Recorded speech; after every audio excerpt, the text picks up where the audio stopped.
Hello, on the screen is a summary of what I will go over in this video. Make sure to watch to the end so you don't miss anything. If your Facebook Marketplace listings have disappeared or aren't showing up, don't worry, there are several quick fixes you can try. Step 1. First, clear your app cache completely. Go to your phone settings, find the Facebook app, and clear the cache and stored data. This removes temporary files that might be causing display issues.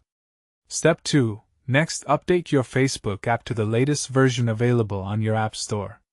Outdated versions often have bugs that prevent listings from displaying properly, so this is usually the quickest fix.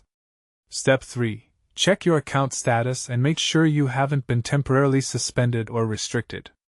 Go to your account settings and review any notifications about violations or pending reviews.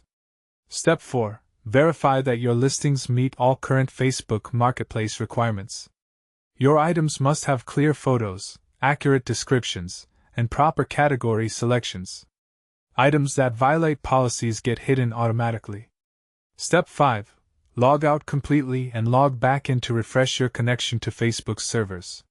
Sometimes a simple logout and login can restore visibility to your listings instantly. These 5 steps should get your marketplace working again.